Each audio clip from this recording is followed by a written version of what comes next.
Exploit blockchain.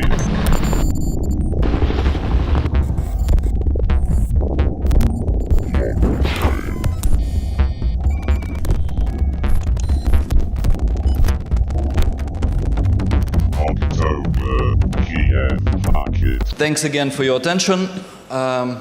What we will be talking about. So first of all, where we stand now, what we have, how we came to this position, what we're going to have in future in particular and in very general. And luckily we have representatives from the Data Protection Unit Authority from Hungary.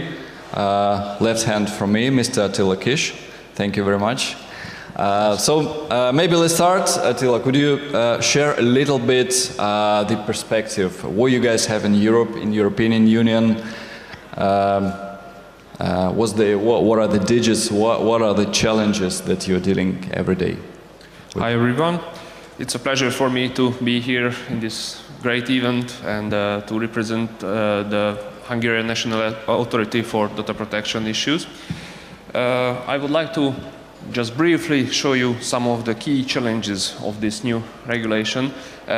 What are the biggest questions in connection to that new set of laws? The main goal of this regulation was basically to strengthen the rights of human beings, of individuals, to seek protection for their freedoms, like the right to private life, the right to family life, and the right to correspondence. So the protection of data during their communication. And on the other hand, to reduce the administrative burden of companies that process personal data within the EU. So it could be much easier for companies established within the EU or offering goods and services to the EU to process personal data. So they didn't have, or in this new, under this new set of laws, they don't have to apply 28 different set of laws, no 28 different acts to be in line with the regulation.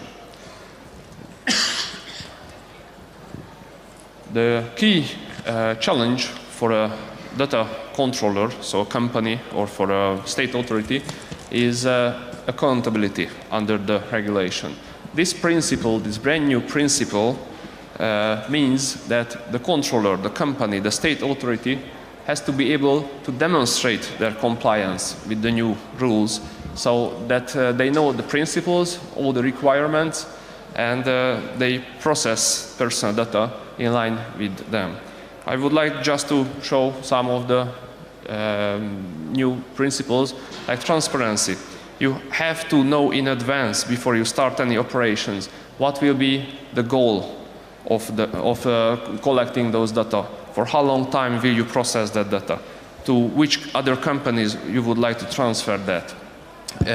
You have to be able to demonstrate that the set of data you would like to collect, you would like to use or process, is proportionate and necessary for your goals. And on the other hand, there is a great focus on the technological innovation. Data controllers have to prove that they focus on data security and they are applying the necessary technological and organizational measures.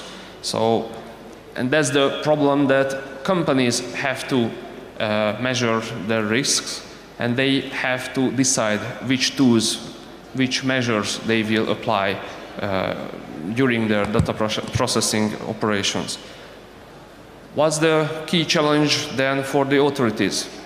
One of the challenges is that it was enacted in the form of a EU regulation. It means that it's not a directive anymore. As it's a regulation, all member states have to enforce it, not implement it to their national laws. So there is now a single set of rules that has to be directly applied by the companies and also by the authorities. There should be a uniform application of the rules, and still there will be some exemptions from this unified system of law, for example in the field of labor laws, and it has to be coordinated within or in connection to member states. Just to highlight some of the biggest challenges. GDPR has an extraterritorial scope. It means that even companies from third countries that are offering goods or services to Europeans, EU citizens, or those are collecting data of the behavior of EU citizens, has to be in line with the regulation.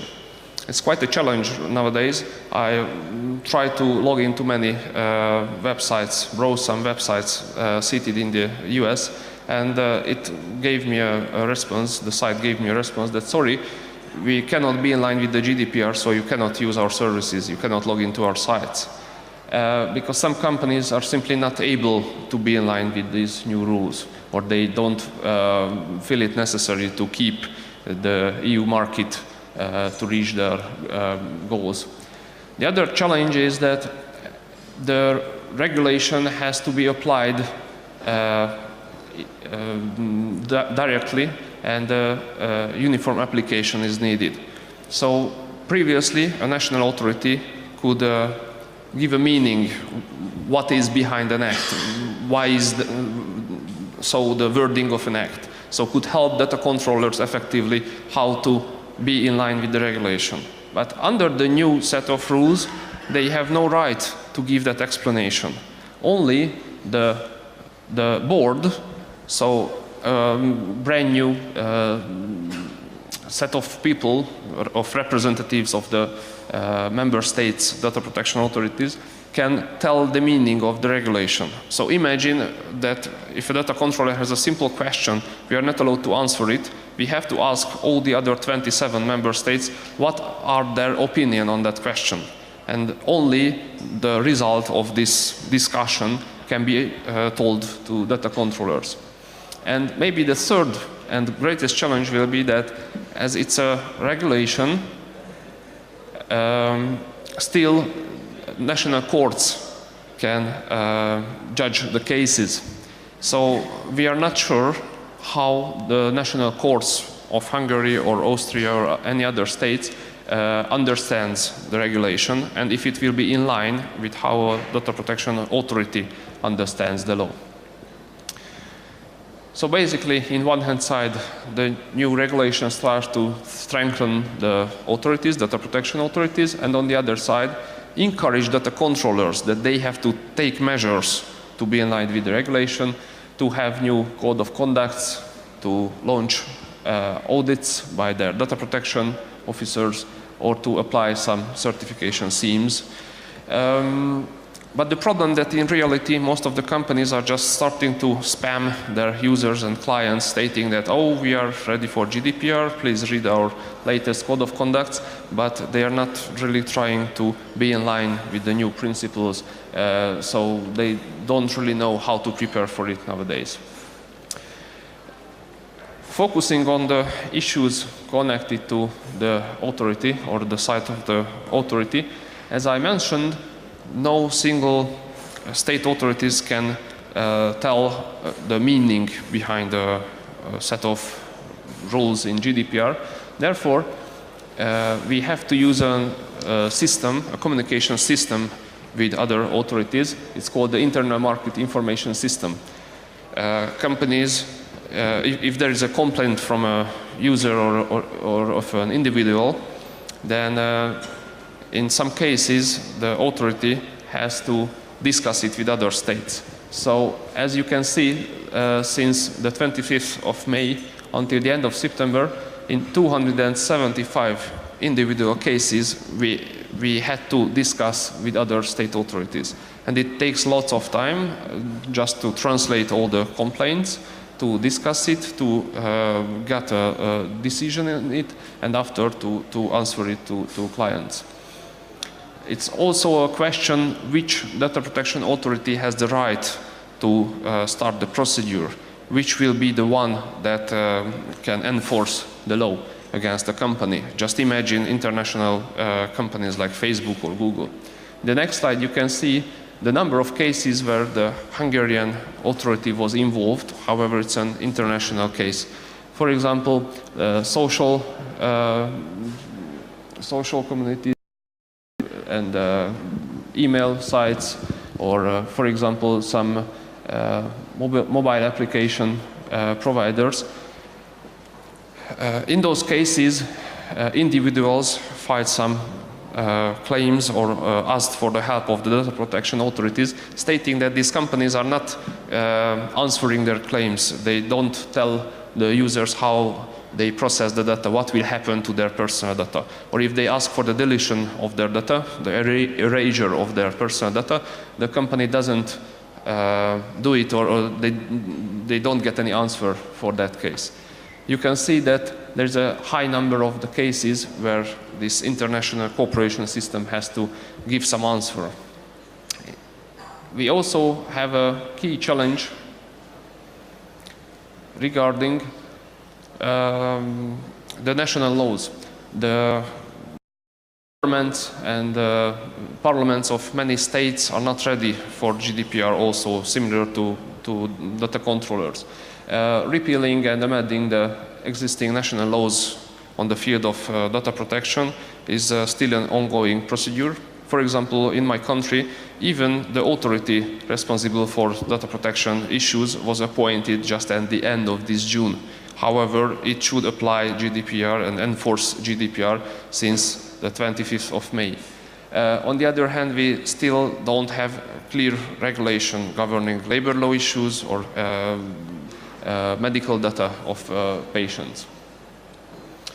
Another key issue is that authorities need a huge number of experts in the field of IT and data security, as they would need to focus more on data breaches and technological requirements. On the other hand, if you think about the average salary of a public authority member or employee of a public authority, you can feel that it's really hard for authorities to get the qualified experts to this field. The number of the employees of our authority has been doubled to be in line with GDPR, to be able to enforce this new set of rules, but still we are fighting to get the real experts in the field of IT. The other key issue is that we are still lack of guidelines. If we don't get the correct way how to understand something under GDPR from the European Data Protection Board, that the national authorities has no idea how to deal with the case. If an individual has a complaint, then we should investigate that case and we should start the procedure against a data controller company or a state, but we have no understanding how should we treat that case in many issues. We really hope that the procedure of issuing those guidelines will speed up radically in the next weeks or months. As another key challenge for authorities is that complaints from consumers are rising in each country. For example, according to a journal article, in the UK we can see that the claim number of the complaints has been doubled since the 25th of May compared to last year's or previous month's results. And similar we can see similar changes in the number of complaints in other countries too. And maybe the most interesting part for IT experts and security experts is regarding data breach reports. What are our experiences?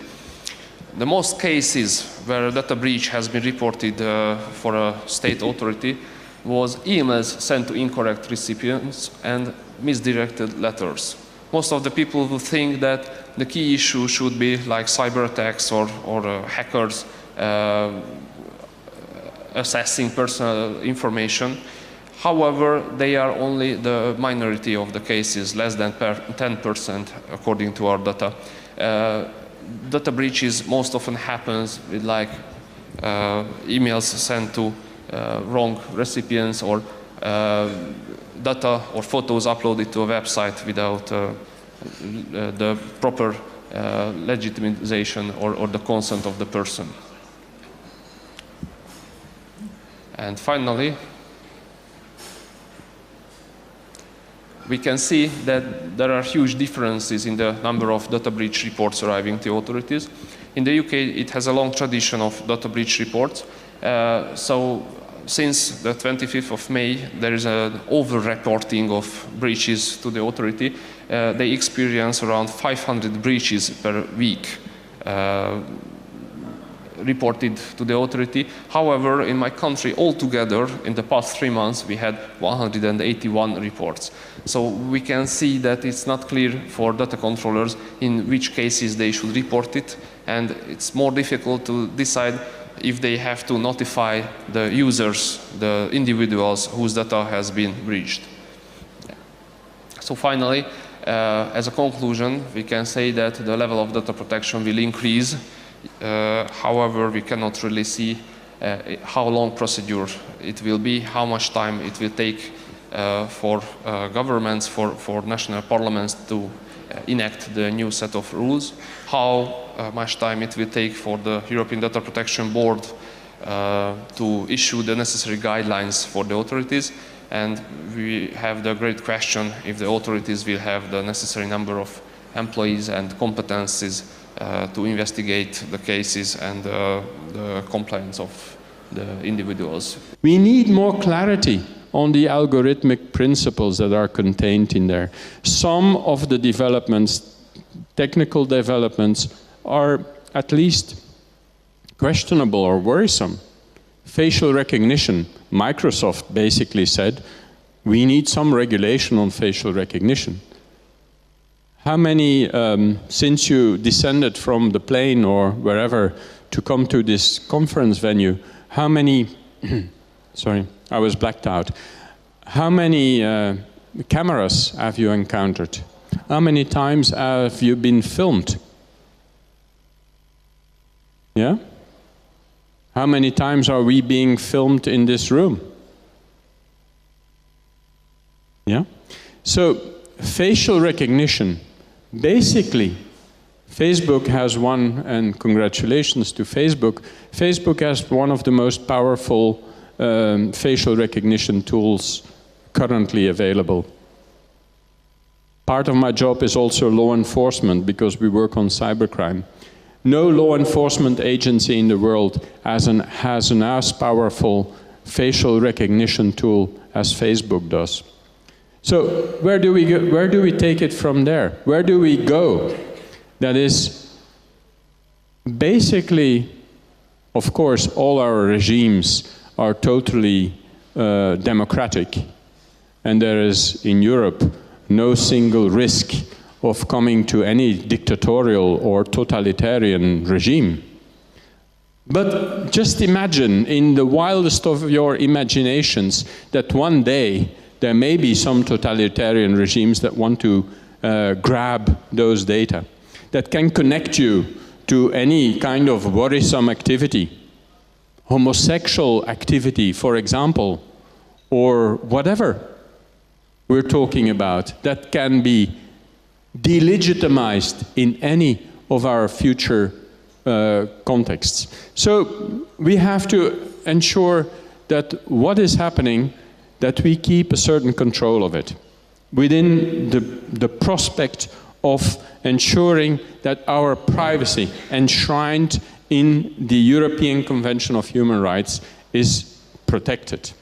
So we agree with and are very much in line with the regulation. We want to expand it to a larger setting, a global setting, where, of course, stronger accountability of data controllers, privacy by design, possible exceptions and restrictions. You know that there is a lot of debate on how exceptions should be made to data protection.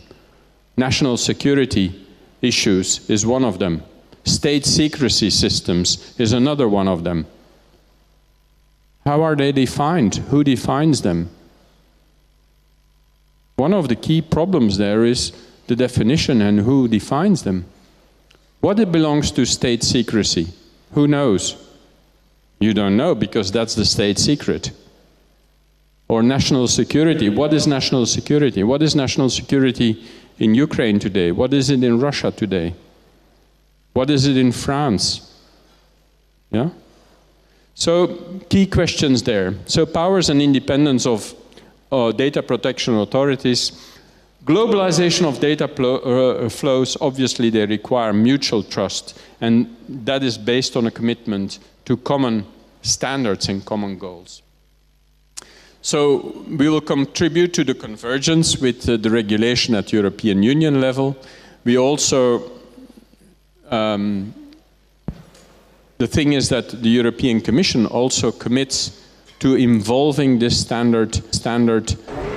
But you can be also, when you process data, for example, for a special purpose, you can be controller, you can be also processor for the same data. It depends what you do. So what I mean is it's all at the beginning to understand what are the responsibilities, what is our role. Also, if you have a fancy, super schmancy GDPR system, it can take up to 1 year to implement it, because the people need to understand how to deal with it. Yeah?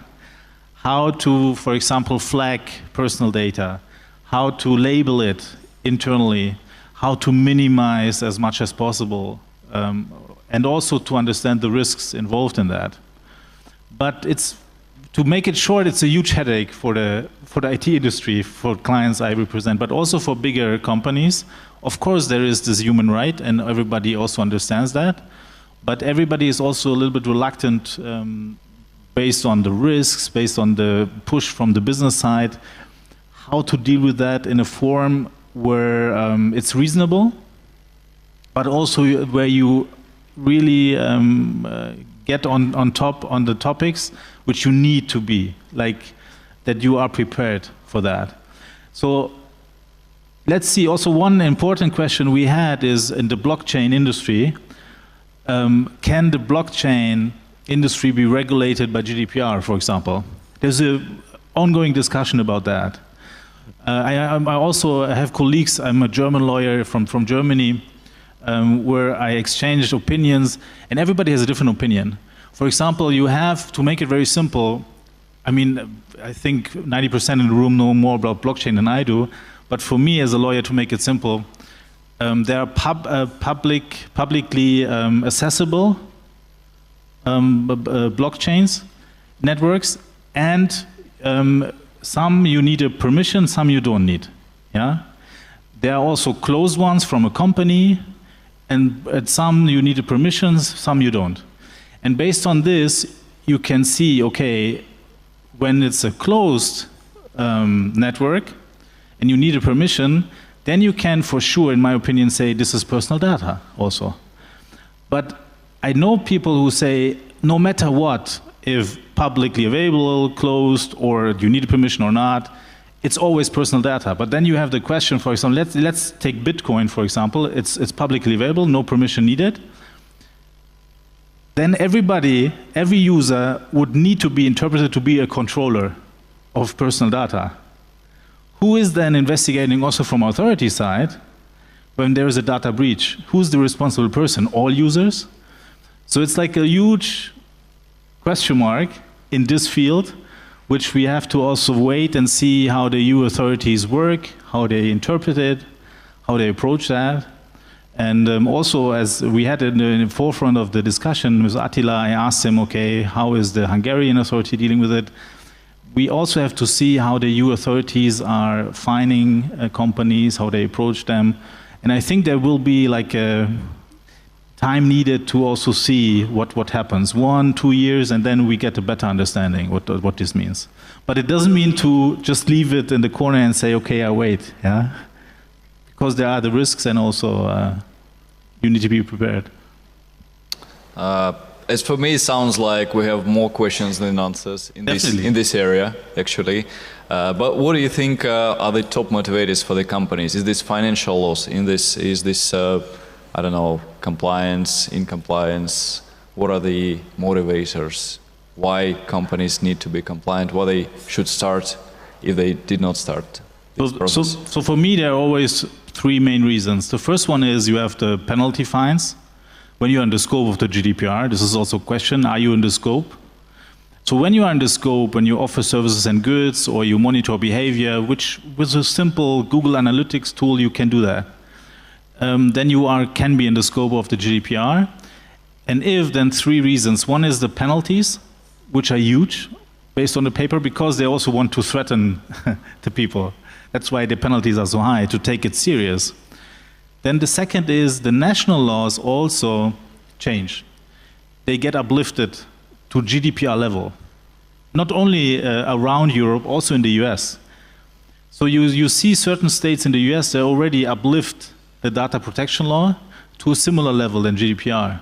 So it means in a few years probably you will have in all industry countries, China I also would suggest, like a similar law or similar high level of data protection law. The third reason is, and the most important, business is forcing you to get compliant. When you're not compliant, the people will not work with you. When you have an IT service, when you're an IT service provider and you process personal data as a processor, as a service provider for a customer, they will not let you in when you're not GDPR compliant. And again, the GDPR can hit you also when you're not in the EU. It has this extraterritorial effect. And that's why everybody wants to get ready for GDPR. Keep business going. Unfortunately, I will have to leave, but I have one thing to add, that is that we're talking about the lawmaker, and the lawmaker is currently, as it has always been, running behind developments. The developments in the digital world are so fast that a lawmaker...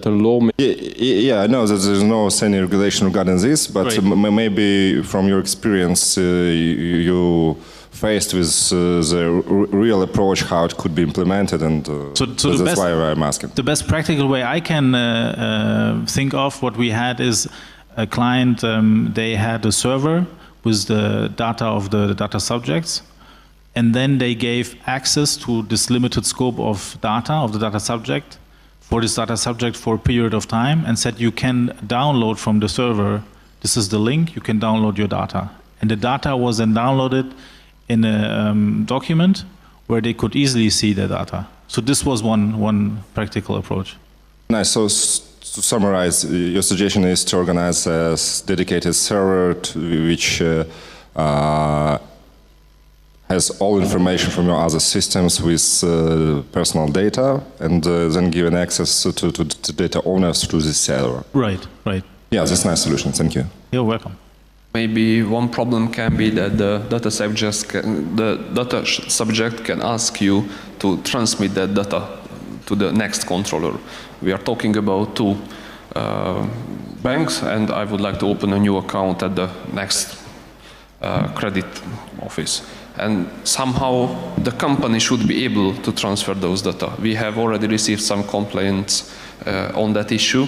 So in that case, we ask the data controller, how will you provide it? So we cannot say which is the best practice in this issue, but somehow you have to prove that you are prepared for it. So just giving access to the individual itself won't be enough, in my point of view. Of course, you need to have a documentation system that everybody who receives the data uploads it, downloads it, that you have a proof, okay, this was downloaded by the data subject. You can also ask for a written confirmation via email or tick the box. Yeah, this would be, to download it from the server would have many practical advantages that we faced for clients. Also based on the IT security obligations you would have. It's much better than to just search everywhere around one data, one is from there, one there, if the data subject from this area asks you. So if you have a certain group of data subjects which probably request their data, my advice is always put them on one server, secure the server appropriately, and then make a kind of documentation system who is uploading, downloading the data. When we're talking about transfer between 2 institutions, it would be much more comfortable for all parties if we will have standardized interfaces of not interfaces, but I mean standard way of sharing this data between different data processors or data custodians. This is a good tip for the authorities to give some guidance from the European. If the next time when the Data Protection Board is meeting, the Hungarian representative can suggest that to the Data Protection Board, to find a standardized way. You know, the main problem that the previous directive on data protection was enacted in 1995. It took more than 20 years to get a new one. So if we would fix how it should be made and new technologies come up, technological innovation may be stopped by this fixed interface or set of guidance. So we have to be careful all the time stating on a process that it's good because maybe a year later some vulnerabilities show up and would say that the whole process is not okay anymore. Could even be a field, a new business field for service providers. Of course, if you get the consent from the data subject, everything that you say, okay, we give your data also to a service provider, which easily transfers the data to another company in a now standardized way in 5 years, I don't know. Hi, so if you don't mind, I have two questions for Mr. Attila Kis. So the first question is how you find the violating companies, especially outside the European Union. I mean, beside the fact that somebody write a complaint to you, do you have something like occasional checks of the website or companies or something? As you have seen the numbers, the number of claimants and the questions for the authorities has risen dramatically, 200 or 300%. Therefore, currently, authorities in the EU has the human resource only for investigating those exact claims or data breaches that show up in the media. At least talking about the Hungarian authority, for this year we have no project for the overall investigation of type of data processing activities like checking banks systems or banking systems or email systems. Maybe in 1 or 2 years when we have more guidance from the European Data Protection Board and more experts, then we can start such investigations. And regarding imposing fines, maybe that's the most important questions nowadays for the data controllers. How will that happen? How will that be unified? What happens if €1 million fine will be set for a Hungarian company or a company established in Luxembourg? They will earn, so there are many differences within the EU. We cannot even say that the unified fine will be okay for 2 different companies. So as far as I know, only 1 or 2 cases has happened when an authority has already fined under GDPR. One of them happened in Austria in connection to a CCTV camera of a private company. But I don't know about any cases where an extraterritorial company has already been fined. Maybe Facebook or Google or some of the big companies will be one of the first of them. As you have seen the data, many complaints arrived in connection to their data processing activities, and you have heard about the great data leak of Facebook maybe 2 weeks ago. Maybe that will show us something how to understand that extraterritorial investigations. Thank you. And that was the second question about the enforcement actions. So have you triggered the enforcement actions already against any company? I don't mean only imposing fines, but maybe restriction on processing or something like this. Yeah, our authority is involved in a few procedures or a few processes. For example, there was a website from a third country that had a breach.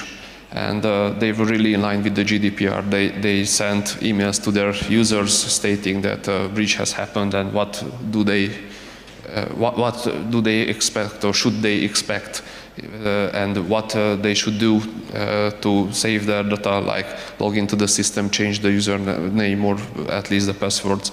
And in that case, the Hungarian authority sent a normal postal letter to the address of that company and stated that investigation under GDPR has been started, and we asked them to provide information in certain questions. So we only sent some questions, what set of data was involved in that breach. So I would highlight to focus on data breaches, because if a data breach happens and that show up in the news, then the authorities will start the procedure of investigating that, if European citizens were involved in that breach. My question is, can we continue with the question, so we have to out of the stage discussion.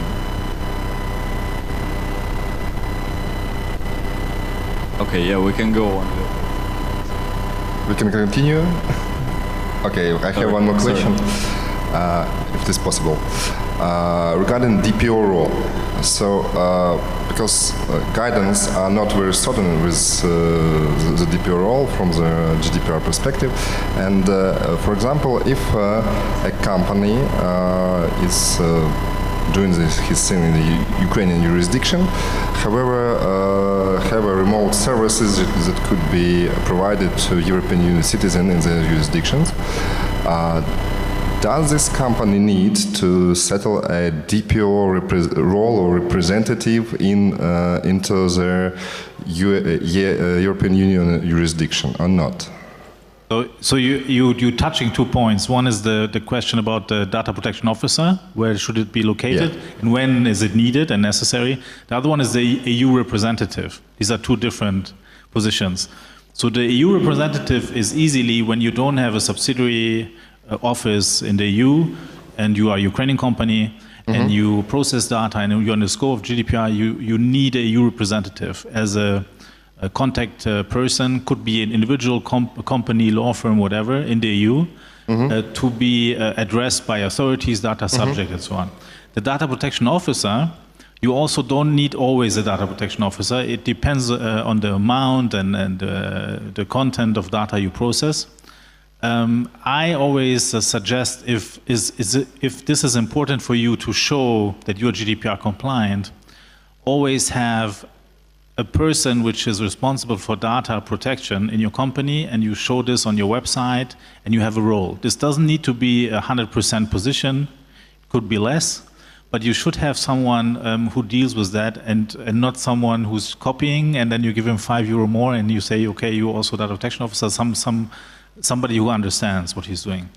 And the question where this data protection officer should be located, the guidance is, as far as I know, of course it would be good to have this person in the EU, but I have, for example, a client, it's also possible to have it outside of the EU. I have a client, they have the headquarter and most of the manpower here in Ukraine. And you can have the data protection officer also here in Ukraine, because it makes sense, in my view, and this is also defendable and allowed to have it outside of EU. Most of the data processing actions, also containing EU resident data, is processed here in Ukraine. So that's why the people here on the ground need to have a contact person, somebody who is accompanying them. This is a DPO, one of the tasks, and that's why I said to the client, put the DPO here, it's okay. But of course, it would be good if the DPO also talks English, if the DPO also can react to authority or has to react to authority requests. And yeah, so the guidance is from the EU Commission and the Article 29 Working Group. It's good to have it in the EU, but not necessary. If you want to have it outside with a good reason, it's okay. I just want to add that if you Google for the website of the European Data Protection Board, you will find there a guideline regarding the data protection officers. And it's written there, and also it's stated in the GDPR that the obligation to appoint a data protection officer is only in case of public authorities or for public bodies in a broader sense, and for companies that are collecting or processing big number or huge number of sensitive data or criminal data, or their main activity is focusing on profiling or surveillance of personal data. So it's quite limited. Not all companies has to have it. I mean, maybe most of the IT companies are not obliged to have it. It can be a good practice, a best practice. And also this guideline says that in many cases it will be, or it can be a best practice to have a DPO appointed within the EU, because it can be much easier for the authorities to get in touch with them than with a DPO appointed in China or in the US. And just one more thing to add. There was an interesting case, maybe 3 or 4 years ago, Gonzalez versus Google Spain case. In that case, Google Spain argued that the lists, the search list results are operated and processed by Google.com, the US company, and not by Google Spain, so they has nothing to do with that. And in that case, the Court of the European Union decided that Google Spain is also responsible for breaches or unlawful data processing operations committed by the Google.com.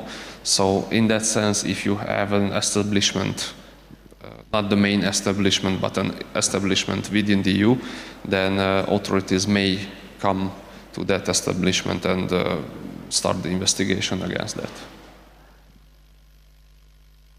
Yeah, I know this is the view of the authorities. From the business side, I always would say have somebody which you can show is responsible for data protection. It doesn't cost much. It shows that you are compliant. And I would not limit it to say it's only for big shots like Google or who have a big amount. Also the question, what is meant with amount where you need, where's the level of amount? We don't have explicit guidance saying if you process 1,000, 10,000, 1 million, then you have DPO. No, it's a very general term. So I would just say have somebody, it could be the data IT security manager, where you say you're also responsible for the organizational processes and for communication with the authorities. My suggestion is always, if you have a certain amount, which is not 10, 15, 20 EU residents, get somebody who's responsible for that, you can show to the outside world, based on business reasons, because then the people trust you more, they think you are more compliant than if you have not. For example, sometimes I look at websites, and if there's not anything like a EU representative, DPO, or number, or privacy policy in a good way, not just copy-paste from somewhere, cookie policy, then I can see automatically, okay, this company probably has GDPR issues, or is not compliant if you work with them. So that's why, to be business-wise, I would say always have one. Thank you.